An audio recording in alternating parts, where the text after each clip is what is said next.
ये साल था साल 2007 जब बीसीसीआई इंडियन प्रीमियर लीग यानी आईपीएल कराने की अनाउंसमेंट करता है। The coin will be spun by the Chief Commissioner of the IPL for one last time. Lalit Modi will spin the coin.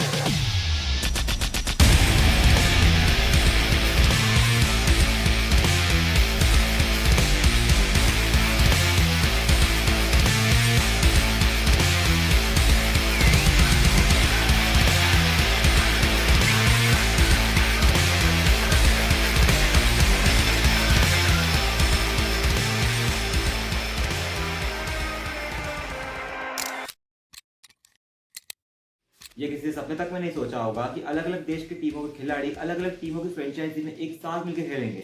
लेकिन ये एक बंदे का आइडिया और उसका एक कॉन्सेप्ट इंडिया के लोगों के साथ साथ बॉलीवुड के सेलेब्स और हमारे देश के बिजनेसमैन तक को इतना ज्यादा पसंद आया कि वो भी इस आईपीएल में कूद पड़े, जिसके बाद आईपीएल अपने पहले सीजन में सुपर डुपर हिट साबित होता है। तो सवाल ये उठता है कि भैया आईपीएल का आइडिया था किसका? और आईपीएल का सबसे बड़ा घोटाला भी क्या उसी व्यक्ति ने किया था जिसने आईपीएल का आइडिया दिया था? हम बात कर रहे हैं दुनिया की सबसे बड़ी क्रिकेट लीग को जन्म देने वाले ललित कुमार मोदी की। ये वही ललित कुमार मोदी है जब साल 2008 में आईपीएल इंडिया में आया था और ये हिट हुआ तो इसे इंडिया का सबसे बड़ा सेलिब्रिटी बना दिया गया था। लेकिन फिर एक बात ये भी है कि इसी आईपीएल की वजह से ललित कुमार मोदी को ये देश छोड़कर भागना भी पड़ता है। ये कहानी है आईपीएल के सबसे बड़े स्कैम की, ललित कुमार मोदी की आईपीएल की हिस्ट्री की। आखिर क्या कर दिया था ललित मोदी ने ऐसा? क्या था वो आईपीएल का स्कैम? लेकिन उससे पहले आपको ये जानना होगा कि आखिर ललित कुमार मोदी है कौन। अब जो ललित मोदी है वो आईपीएल ही नहीं बल्कि अपनी पूरी लाइफ में काफी ज्यादा कंट्रोवर्सी से घिरे रहे हैं। 1963 दिल्ली में ललित मोदी का जन्म एक बड़ी बिजनेस फैमिली में होता है। ललित मोदी के दादा गुजरलाल मोदी जी ने मोदी ग्रुप को स्टैब्लिश किया और गाजियाबाद शहर से सटे मोदी नगर शहर को भी इन्होंने बसाया। अब मोदी शिमला के विश्व कोटर स्कूल के बाद नैनीताल के सेंट जोसेफ स्कूल में आते हैं, लेकिन मोदी यहाँ ज्यादा दिन तक टिक नहीं पाते क्योंकि उनका प्रेम मूवियों की तरफ इन दिनों काफी ज्यादा बढ़ गया था। तो ये क्या करते हैं ना कि स्कूल को बंक करते हैं और राज खन्ना की मूवी रेड रोज देखने पहुंच जाते हैं। और जैसे ये बात स्कूल वालों को पता चलती है तो वो भी ना देर करते हुए ललित मोदी को स्कूल से ही रस्टिकेट कर देते हैं। अब इसे कुछ सालों के बाद ललित मोदी यूएसए चले जाते हैं अपनी हायर एजुकेशन के लिए, जहाँ इलेक्ट्रिक इंजीनियरिंग और बिजनेस एडमिनिस्ट्रेशन की पढ़ाई करते हैं। लेकिन यहाँ भी वो अपनी ग्रेजुएशन पूरी करते हैं, इससे पहले ही उन्हें यहाँ पे 2 साल की जेल हो गई। अब ऐसा क्यों? आओ बताता हूँ। दरअसल 1985 में जब ललित मोदी अपने कॉलेज के सेकंड ईयर में थे तब वो उनके 3 दोस्तों ने मिलकर एक होटल में $10,000 के हाफ केजी कोकीन खरीदने की कोशिश करी थी। लेकिन फिर उस सेल्समैन ने इनके साथ धोखा किया और बंदूक की नोक पर इनके पूरे पैसे छीन लिए। अब अगले दिन ललित मोदी और उनके दोस्त एक स्टूडेंट की जम के पिटाई कर देते हैं क्योंकि उनका ये मानना था कि इस पूरे धोखे के पीछे इसी का हाथ है। अब 1 मार्च 1985 को ललित मोदी को कोकीन तस्करी, हमले और अपहरण की साजिश में गिरफ्तार कर लिया जाता है। अब कोर्ट में कानूनी कार्रवाई भी चलती है और मोदी अपने गुनाहों को कबूल भी करते हैं।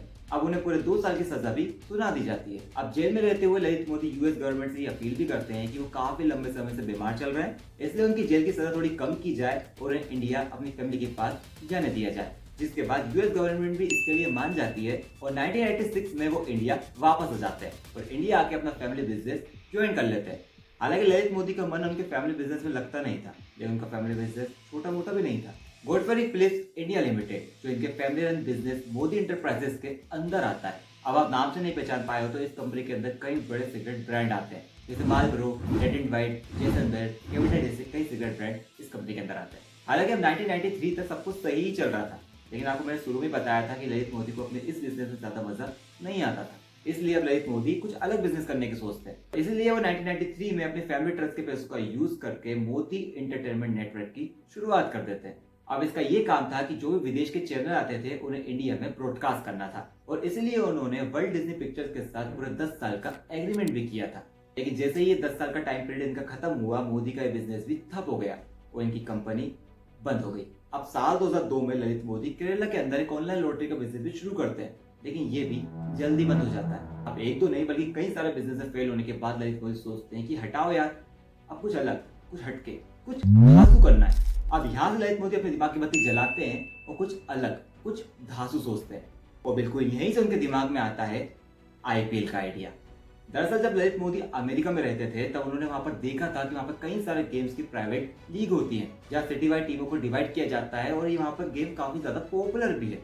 अब ललित मोदी साहब ये बिल्कुल अच्छे से जानते थे कि जो क्रिकेट है वो कितना ज्यादा इंडिया में पॉपुलर है और इंडिया के लोग क्रिकेट से कितना ज्यादा कनेक्ट करते हैं। और बिल्कुल इसी को ध्यान में रख के वो 1995 में पहुंच जाते हैं बीसीसीआई के ऑफिस अपना ये आइडिया लेके। अब इंडियन क्रिकेट लीग लिमिटेड के नाम से 50 ओवर के टूर्नामेंट का आइडिया ललित मोदी ने बीसीसीआई के सामने रखा, लेकिन बीसीसीआई ने भी ललित मोदी के इस आइडिया को रिजेक्ट कर दिया। अब कई बार हाथ पैर मारने के बाद बीसीसीआई ने उनकी एक नहीं सुनी, तो भैया ललित मोदी इतना समझ ही जाते हैं कि इतने से कुछ नहीं होने जाने वाला। अगर उन्हें दुनिया के सामने इस टूर्नामेंट को लाना है तो उन्हें बीसीसीआई के अंदर एक स्ट्रॉन्ग पोजीशन को बनाना होगा। और अब यहीं से शुरू होता है ललित मोदी का एक मास्टर प्लान बीसीसीआई में एंटर होने का। अब 1999 में ललित मोदी हिमाचल प्रदेश क्रिकेट एसोसिएशन में एक इंपॉर्टेंट पोस्ट के लिए सिलेक्ट किए जाते हैं, लेकिन ना जाने क्यों उस समय के हिमाचल प्रदेश के सीएम उन्हें हिमाचल प्रदेश क्रिकेट बोर्ड से बाहर निकाल देते हैं। लेकिन फिर 2004 में ललित मोदी अपनी दूसरी कोशिश करते हैं पंजाब में, और फिर वो पंजाब क्रिकेट एसोसिएशन के वाइस प्रेसिडेंट बना भी दिए जाते हैं। लेकिन ये कह सकते हैं कि यहाँ ललित मोदी को कुछ खास फायदा नहीं होता है। और अब यहाँ से नजर पड़ती है ललित मोदी की राजस्थान पर, क्योंकि साल 2003 में राजस्थान की मुख्यमंत्री वसुंधरा राजे बन चुकी थी, जिनसे ललित मोदी अपने एक स्कूल फ्रेंड बीना लिचकत के जरिए एक अच्छा कनेक्शन बना चुके थे। और बस कुछ ही दिनों बाद ललित मोदी वसुंधरा राजे के काफी ज्यादा करीबियों में से एक गिने भी जाने लगे। और अब इसके एक साल के बाद राजस्थान गवर्नमेंट एक स्पोर्ट एक्ट पास करती है। अब इस एक्ट से ललित मोदी को काफी ज्यादा फायदा होता है और ललित मोदी राजस्थान क्रिकेट एसोसिएशन के प्रेसिडेंट के इलेक्शन में मात्र एक वोट से अपनी जीत हासिल करते हैं और राजस्थान क्रिकेट एसोसिएशन के जल्दी प्रेसिडेंट भी बना दिए जाते हैं। और अब ललित मोदी की क्लोजनेस बढ़ती है कांग्रेस पार्टी के एक नेता शरद पवार जी के साथ। फिर शरद पवार जी को ललित मोदी ने बीसीसीआई के प्रेसिडेंट इलेक्शन में जगमोहन डालमिया को हराने में पूरी तरीके से हेल्प की। और ललित मोदी की इस हेल्प के बाद ललित मोदी जहां तक जाना चाहते थे वहां तक जाने का उनका रास्ता क्लियर हो चुका था, क्योंकि अब ललित मोदी को बीसीसीआई का वाइस प्रेसिडेंट के तौर पर अपॉइंट कर दिया गया था। अब ललित मोदी जो 1995 में नहीं कर पाए थे वो अब बीसीसीआई में रहते हुए कर सकते थे, यानी आईपीएल को लॉन्च। अब ललित मोदी ने कुछ सालों में बीसीसीआई में रहते हुए जो बीसीसीआई की कमाई थी उसे अपने स्किल्स अपने दिमाग से कई गुना बढ़ाया और सबके दिल भी जीत लिए। अब बीसीसीआई को काफी प्रॉफिट दिलाने के बाद ललित मोदी ये बात समझ चुके थे कि वो अब एक बार और अपना आईपीएल का आइडिया सभी बीसीसीआई मेंबर के सामने रखेंगे तो उन्हें कोई मना नहीं कर पाएगा। और बिल्कुल ऐसा ही हुआ। साल 2007 में ललित मोदी का यह आईपीएल का आइडिया एक्सेप्ट भी हो गया। अब जो ललित मोदी का प्लान था वो आईपीएल को लेकर पहले से ही कंप्लीट था। वो ये बात जानते थे कि स्पोर्ट और बिजनेस को आपस में लिंक कैसे करना है, इसे कैसे सक्सेसफुल बनाना है और इससे कैसे पैसे बनाना है। ललित मोदी ये बात अच्छी तरीके से जानते थे। ये बात हम कह सकते हैं कि बीसीसीआई से हरी झंडी मिलने के बाद ललित मोदी ने आईपीएल को लेकर काफी ज्यादा मेहनत करी। दुनिया भर के क्रिकेट बोर्ड को अपने अपने खिलाड़ियों को इस टूर्नामेंट में खेलने के लिए उन्होंने मनाया और उन्होंने इंडिया के कई सारे बड़े सेलिब्रिटी जैसे शाहरुख खान, प्रीति जिंटा, शिल्पा शेट्टी, यहाँ तक कि कई सारे बड़े बिजनेसमैन विजय माल्या, मुकेश अंबानी जैसे करोड़पतियों को आईपीएल का हिस्सा बनाने के लिए बनाया। इन सभी ने फ्रेंचाइजी खरीदी। आईपीएल में 8 टीमें बनी, पैसों की बारिश होने लगी। 8 टीमों के मालिक ने $723 बिलियन की बोली लगा डाली। सभी क्रिकेट के छोटे बड़े खिलाड़ी माला माल हो गए। पहले सीजन में धोनी सबसे महंगी बिकने वाले खिलाड़ी बने। चेन्नई ने उन्हें $1.5 बिलियन देकर खरीदा। ललित मोदी ने आईपीएल के पहले सीजन में इतना पैसा, मसाला और चकाचौंध डाल दी और इतने बड़े बड़े नाम इस आईपीएल के साथ जोड़ दिए कि इसका हिट होना तो बनता ही था। अब आईपीएल के ब्रॉडकास्टिंग राइट ही भारत और भारत के बाहर ही 4080 करोड़ रुपए में बिके। अब आईपीएल का पहला मैच और उसका पहला सीजन 8 अप्रैल 2008 से शुरू होता है और इस आईपीएल के पहले सीजन का आखिरी मैच आते आते आईपीएल एक बिग हिट साबित हो चुका था। इस आईपीएल के पीछे ललित मोदी का ही दिमाग था तो सबकी जुबान पर सिर्फ एक ही नाम चढ़ गया, ललित मोदी का। लेकिन ज्यादा दिन के लिए नहीं, क्योंकि ललित मोदी पे इल्जाम लगे कि उन्होंने आईपीएल की शुरुआत से ही एक बड़े स्कैम को अंजाम दिया था। दरअसल ललित मोदी 2008 से 2010 के बीच आईपीएल के कमिश्नर रहे और साल 2010 में आईपीएल में 2 नई टीमों की एंट्री होती है, पुणे वॉरियर्स और कोचिंग टस्कर्स केरला की। अब ये दोनों ही टीम आईपीएल में नीलामी जीत के आई थी, लेकिन इसके बावजूद भी ललित मोदी कोचिंग टस्कर्स फ्रेंचाइजी के पेपरों पर साइन नहीं कर रहे थे। अब ललित मोदी के उन पेपरों पर साइन काफी ज्यादा जरूरी थे क्योंकि ललित मोदी आईपीएल में काफी बड़ी पोस्ट पे थे। लेकिन जब भी उनके पास कोचिंग टस्कर्स केरला के पेपर्स जाते तो वो हमेशा कोई ना कोई बहाना बना देते। कभी पेपरों को गलत बता देते, कभी कुछ भी बहाना बना देते थे। लेकिन अब ललित मोदी की ऐसी हरकतें देख के बीसीसीआई उनपे काफी ज्यादा नाराज होता है और उन्हें मजबूरन साइन करना पड़ते हैं। लेकिन अब ललित मोदी का ऐसा बिहेवियर देख के सभी को ऐसा ही लग रहा था कि शायद वो नहीं चाहते हैं कि कोचिंग टस्कर्स केरला आईपीएल में आए। लेकिन आखिर इसके पीछे वजह क्या थी, तो ये जवाब भी थोड़े दिनों बाद ही सबके सामने आ जाता है। 11 अप्रैल 2011 को ललित मोदी ने कुछ ऐसे पर्सनल ट्वीट कर दिए जिसे काफी ज्यादा बवाल मच गया जब ललित मोदी ने कोचिंग तस्करी की उस कॉन्फिडेंशियल इंफॉर्मेशन को लीक कर दिया, यानी सबके सामने पब्लिक कर दिया। जब इस ट्वीट से ये पता चला कि कोचिंग तस्कर फ्रेंचाइजी के इक्विटी होल्डर में सुनंदा पुष्कर भी शामिल थी, जो उस समय external affair minister Shashi Tharoor ji की बहुत अच्छी दोस्त हुआ करती थी और आगे जाकर उनकी वाइफ भी बनी।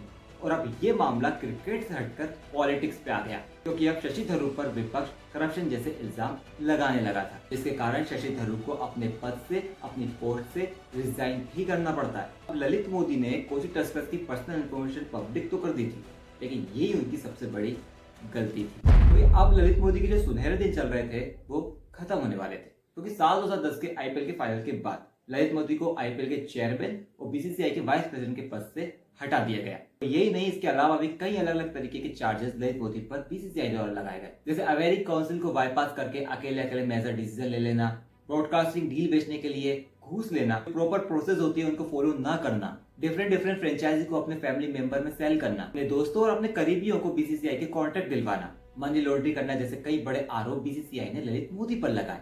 यही नहीं, जब ईडी ने ललित मोदी पे अपना शिकंजा कसना शुरू किया तो उनपे कई बड़े आरोप सामने आने लगे। साल 2009 में जब पहली बार आईपीएल साउथ अफ्रीका में हुआ था तो बीसीसीआई और क्रिकेट साउथ अफ्रीका के बीच 43 करोड़ रुपए की एक डील हुई थी, लेकिन इस पूरे अमाउंट को जिस तरह ललित मोदी ने ट्रांसफर कराया उसमें फार्मा एक्ट का वॉयलेशन हुआ था। अब ललित मोदी ने कई बार फॉरेन एक्सचेंज मैनेजमेंट एक्ट को वॉयलेट करते हुए 89 करोड़ रुपीस का इलीगल ट्रांजैक्शन किया था। UK based company emergency media से 20 करोड़ रुपए इलीगल तरीके से एक्सेप्ट किए थे। यहाँ तक कि 2008 के फर्स्ट आईपीएल टीम के ऑप्शन में कुछ अपने सिलेक्टेड बिल्डर्स को कितने पैसे लगाना है उसको लेकर भी ललित मोदी ने इन्फॉर्मेशन पास की थी। और इसके अलावा भी ललित मोदी के आईपीएल में कई सारे घोटाले हैं। अब जैसे साल 2010 के आईपीएल के बाद ये सारे मामले सबके सामने आने लगे, ईडी के सामने आने लगे, तो ललित मोदी बिल्कुल अच्छे तरीके से समझ गए कि अब बचना इम्पॉसिबल है। इसीलिए वो गिरफ्तार होने से पहले ही लंदन भाग गए और आज तक वो भारत लौट के कभी नहीं आए।